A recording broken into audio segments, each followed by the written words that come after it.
그리스도인으로 산다는 거, 여러분, 우리가 그리스도인입니다라고 말하는 것은 어쩌면 좀 쉬울 수 있을 것 같습니다.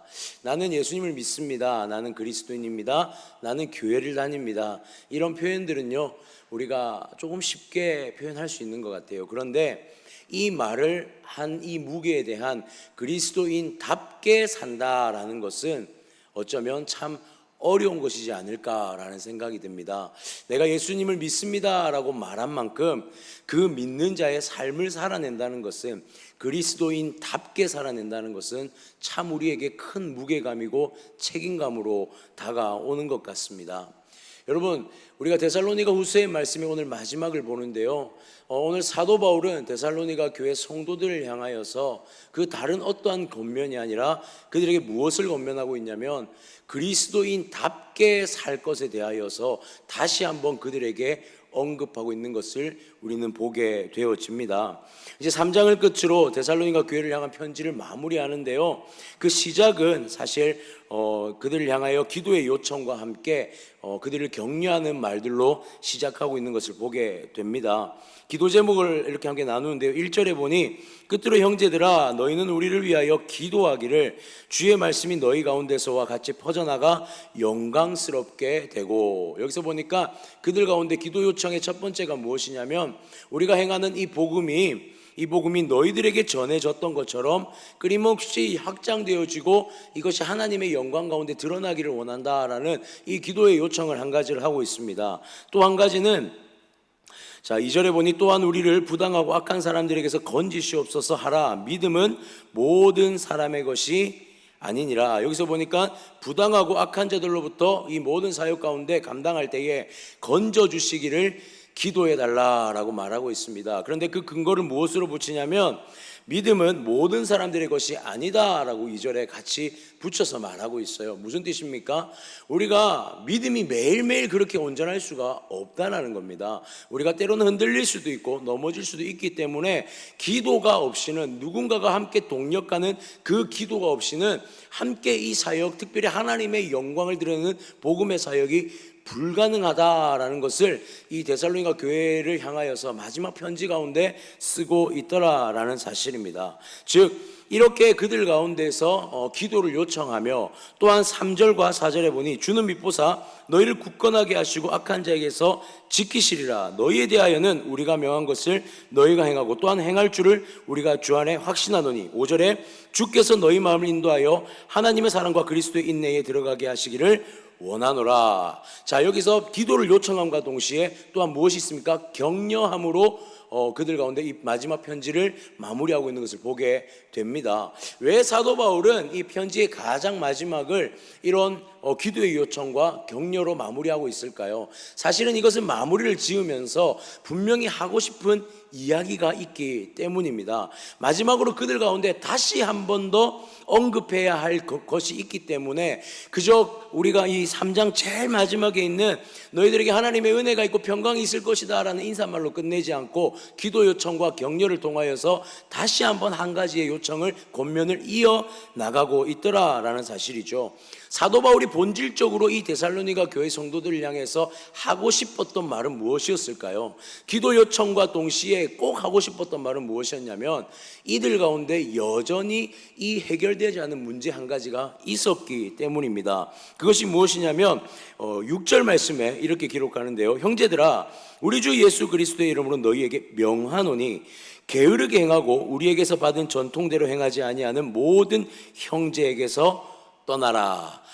자, 여기서 보니까 게으르게 행한다라는 표현을 쓰고 있습니다. 즉 이들에게 어떤 모습이 나타나고 있었냐면, 해결되지 않는 모습이 무엇이었냐면 이들 가운데 여전히 게으른 모습이 나타나고 있었다라는 거예요. 그런데 이 게으른 모습이 단순히 그냥 아무것도 하지 않는 그런 게으름의 모습이 아니었다라는 것입니다. 데살로니가 교회 성도들에게 있어서 가장 큰 문제 중에 하나가 무엇이었냐면 종말론에 대한 잘못된 이해였죠. 주님이 오신다는 것이 지금 당장 언젠가 이제 곧 오실 것에 대해서 아무것도 하지 않고 손 놓고 그냥 기다리고만 있던 그들의 문제 가운데 어떤 현상이 드러났냐면, 그냥 오실 거니까 우리가 뭐 아무것도 하는 것이 중요한 것이 아니라 그저 지금 그냥 잘 기다리고 있는 게 중요하다라고 했던 잘못된 종말론에 대한 이해가 가져온 이 행동의 부분이 바로 게으름으로 나타났다라는 것입니다. 이것이 데살로니가 4장에서 먼저 한번 데살로니가전서 4장에서 먼저 한번 언급된 내용이었습니다. 데살로니가전서 4장 11절 12절에 보면 이렇게 기록하는데요. 또 너희에게 명한 것 같이 조용히 자기 일을 하고 너희 손으로 일하기를 힘쓰라. 이는 외인에 대하여 단정히 행하고 또한 아무 궁핍이 없게 하려 함이라. 아멘. 데살로니가 전서에서 이미 첫 번째 편지에서 무엇을 언급하였냐면 너희는 조용히 자기의 일을 행하라. 어떤 말이죠? 자신이 감당해야 될 생활의 영역에서 해야 될 일을 하라고 말하는 것입니다. 이 데살로니가 성도들에게는 이 부분이 바로 결여되어 있었다는 거예요. 주님 지금 당장 오실 거니까 내 손에 잡혀진 일들을 그냥 내팽개쳐버리고 무시해버리고 그냥 그 일상을 아무 헌신과 섬김 없이 그냥 그저 살아가고 있는 모습이 그들 가운데 드러났다라는 사실입니다.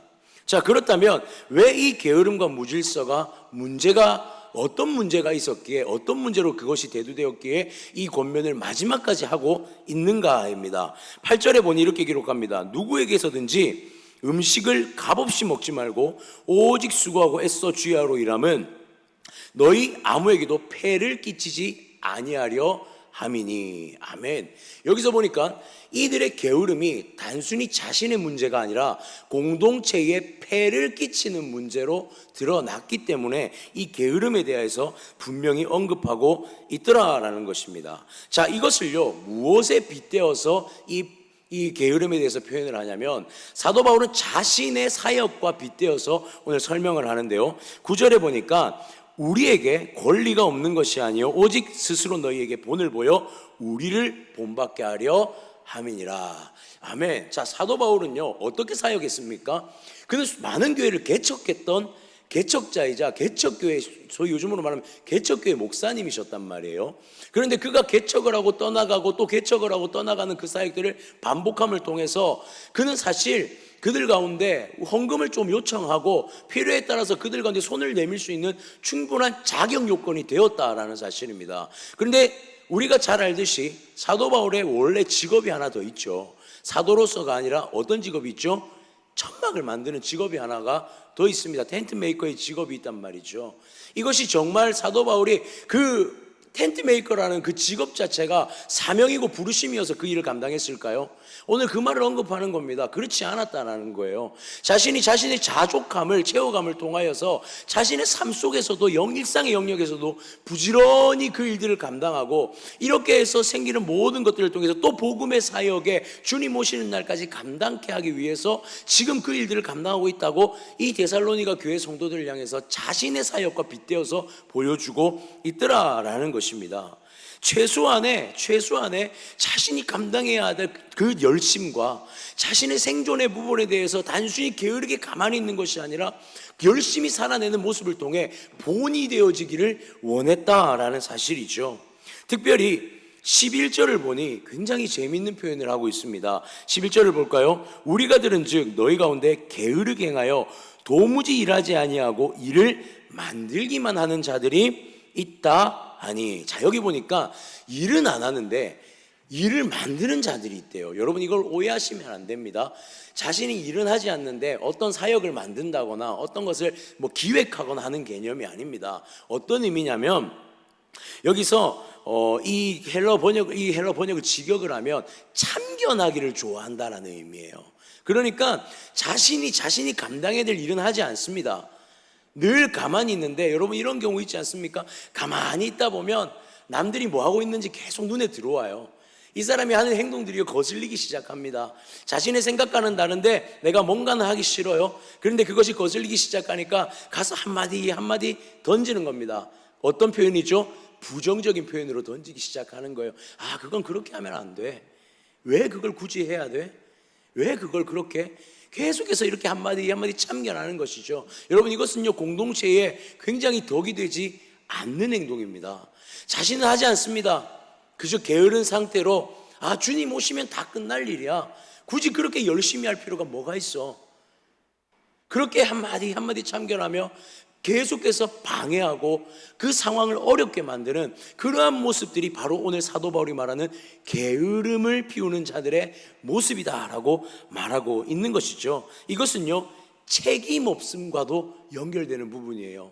그들은요, 게으르게 있다 보니 무엇이 없습니까? 책임감이 없습니다. 하나님께서 맡기신 자신의 사역에도 책임감이 없고요, 자신의 삶에도 책임감이 없습니다. 그러니 필요할 때는 손 벌리죠. 그러나 필요 없을 때는 가서 어떠한 것에 대해 분란을 일으키고 분쟁을 일으키는 그런 모습들이 끊임없이 드러나더라는 사실이죠. 그래서 우리가 앞서 나누었던 4장 11절에서도 이렇게 표현했던 겁니다. 조용히 일하라 라고 표현했던 거예요. 너희에게 주어진 일 가운데서 조용히 묵묵히 그 일을 감당해라 라고 말하고 있더라라는 사실이죠. 이것이 결국에는 무슨 의미입니까? 덕이 세워지기를 원했다는 사실입니다. 사도 바울은 이 데살로니가 성도들의 그 행동 하나하나와 그들의 삶의 일상의 모습을 통하여서 덕이 세워지고 그들의 삶의 모습 속에 그리스도인으로서의 그리스도인답게 살아가는 모습이 나타나기를 원하였다는 것, 나아가 그것이 하나님의 영광이 되어지기를 원했다라는 사실입니다. 사랑하는 성도님들, 그렇습니다. 우리에게 너무나 그리스도인에게 중요한 덕목은 무엇입니까? 성실함입니다. 그리고 책임감입니다. 우리가 다 잘할 수는 없어요.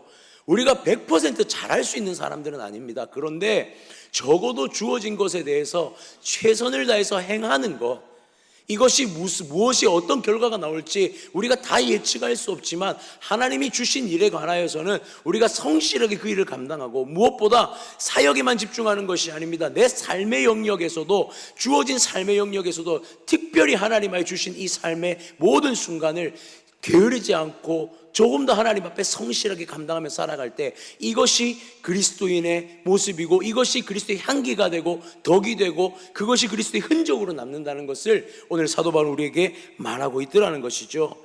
사랑하는 성도님들, 말만 하고 불평만 내뱉는 그런 우리의 모습이 아니기를 소원합니다. 정말 주님 주신 일에서 성실하게 감당해내기를 원합니다. 맡기신 삶에서 책임감 있게 감당해내는, 그것을 통하여서 하나님의 영광이 나타나는 우리의 삶이 되어지기를 주님의 이름으로 축원합니다. 오늘 그리고 사도 바울은 한 가지를 더 언급하고 있습니다. 13절의 말씀을 보니 무엇이라 말씀하고 있냐면, 선을 행하다가 낙심하지 말라라고 그렇게 말하고 있습니다. 13절 한번 볼까요?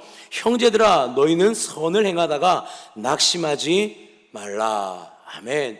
선을 행하다 보면 낙심하지 말라는 것, 그 말은 반대로 선한 일을 행하고 성실하게 행하고 책임감 있게 일하다 보면 누군가에 의해서 낙심할 만한 일이 생기더라라는 사실이에요. 데살로니가 교회의 지금 현 상황이 어떻습니까? 게으른 자들이 있습니다. 그러나 성실하게 일하는 자들이 있습니다. 그들 가운데 어떤 부딪힘이 생기겠죠. 그러다 보니 항상 상처받는 쪽은 누구입니까? 성실하게 행하는 사람들이 상처를 받더라는 거예요. 그것에 대해서 사도 바울은 뭐라고 권면하냐면 낙심하지 말라라고 권면하고 있습니다. 이어서 14절을 이렇게 표현합니다. 누가 이 편지에 한 우리말을 순종하지 아니하거든 그 사람을 지목하여 사귀지 말고 그로 하여금 부끄럽게 하라. 자, 여기서 보니 낙심하지 말라로 끝나지 않습니다. 낙심하지 말고 그 게으르고 자신들만의 것으로 하고 있는 자들 향해 분명히 표현하라고 말하고 있습니다. 그것은 잘못된 것이다라고 말하라고 하고 있어요. 그러니까 사도 바울과 이 사도들이 가르쳤던 그리스도인답게 사는 것이 무엇인지에 대해서 정확하게 설명을 해주라라고 말하는 것입니다. 그런데 그 말을 하는 자의 중심이 어떠해야 하느냐? 15절에 이렇게 말합니다. 그러나 원수같이 생각하지 말고 형제같이 권면하라. 여러분, 이게 정말 중요한 것입니다. 우리를 어렵게 하는 사람이 있어요. 우리를 핍박하는 사람이 있습니다. 하나님 앞에 성실히 행하는 자에게 공격하는 사람이 있어요. 그런데 그 한 영혼도 어떤 마음으로 보라고 하죠? 영혼을 대하듯이, 형제를 대하듯이 다가가서 진리의 말씀으로 그들 가운데 하나님의 가르침이, 예수 그리스도의 가르침이 무엇인지 명확하게 설명하고 돌이킬 수 있도록 권면하라고 말하고 있는 것입니다. 여러분, 그저 단순히 입을 닫고 있는다고만 해서 해결되는 것은 아닙니다. 정말 진리를 사수하고 진리를 위해 살아가는 자들이라면 교회를 흔들고 잘못되게 하는 것이 있다면 분명히 가서 말해야 하고 그것이 분명히 전달되어져야 하며, 중요한 것은 그것을 말할 때에 형제 사랑하는 마음을 가지고 가서 그 한 영혼이 하나님 앞에 다시 회복하기를 기대하는 마음으로 권면하라고 분명하게 말하고 있더라라는 사실이죠. 결국 사도 바울은 데살로니가 교회에 무엇이 회복되어지기를 원하고 있습니까? 그 모든 작은 사소한 것들의 회복됨을 통하여 공동체가 회복되기를 원한다라는 사실이에요. 그리고 이것은 예수 그리스도의 마음이기도 하더라라는 사실입니다. 하나님은 예수 그리스도께서는 이 땅 가운데 십자가를 지시고 죽으심을 통하여서 무엇을 세우셨습니까? 그의 부활을 통하여서 우리 가운데 교회를 허락하셨습니다. 하나님의 목적은 교회가 온전히 서는 것입니다. 이 땅에 주님이 오시는 날까지 교회가 교회로서 교회답게 감당하고 서 있는 것이 바로 하나님의 꿈이자 하나님의 비전이고 하나님 나라의 모든 과정에 교두보가 된다는 것을 오늘 말씀 가운데 보여주고 있더라는 사실이죠. 그런데 예수 그리스도께서 머리 대신 교회도요, 사람이 있다 보니 흔들릴 수 있고 부딪힐 수 있고 낙심할 수 있고 넘어질 수 있다라는 것입니다. 그때마다 우리 주님께서 뭐라고 말씀하시는 것입니까? 게으르지 말고 끝까지 성실히 그 책임을 가지고 달려가되 이러한 문제가 있을 때에 진리로 표현하고 권면하여서 함께 갈 수 있도록, 함께 일어날 수 있도록, 함께 교회될 수 있도록, 함께 나아갈 수 있도록 힘쓰라고 우리에게 말씀하고 있더라는 사실이죠. 사랑하는 성도님들, 이것이 우리 주님의 마음인 줄 믿으시기를 바랍니다. 우리 주님께서 함께 일어나기를 원하십니다. 조금 느려도 괜찮습니다. 조금 부족해도 괜찮습니다. 어떤 나의 개인의 어떠한 달란트가 많아야 하는 것이 아닙니다. 주님이 원하시는 것은 그 안에서 주님의 샬롬이 일어나는 것입니다. 주님의 평화가 일어나는 것이고 그를 통하여 하나님의 나라가 확장되는 것이 주님께서 원하시는 것이다 라는 것을 우리가 오늘 말씀을 통해 기억했으면 좋겠습니다. 사랑하는 성도님들, 입을 무겁게 그러나 행동의 표현은 책임감 있게 행동해야 할 줄 믿습니다. 거룩은 단순히 입으로만 하는 것이 아닙니다. 거룩은 우리의 삶에 성실히 행하고 책임감 있게 행하는 그 삶의 모습을 통해 거룩함이 살아내게 되어질 줄 믿습니다. 지금 우리의 신앙은 어떻습니까? 지금 우리의 모습은 어떻습니까? 현재 나의 행동과 표현, 삶의 모습은 주님의 그 주님 되심을, 내가 그리스도인됨을 증명하기에 부족함이 없습니까? 오늘 이 시간 우리가 믿음을 살아낼 수 있는, 그리고 우리의 삶의 모습이 누군가에게 그리스도인의 덕으로 표현될 수 있는 그런 삶이 되어질 수 있도록 하나님 앞에 기도하고 또한 말씀 앞에 붙들려지며 또한 우리의 삶을 끊임없이 점검하여 주님의 덕과 주님의 그 놀라운 향기가 우리를 통하여 흘러가기를, 그것을 통하여 믿음의 교회들이 더욱더 강건하게 세워지기를 주님의 이름으로 축원합니다.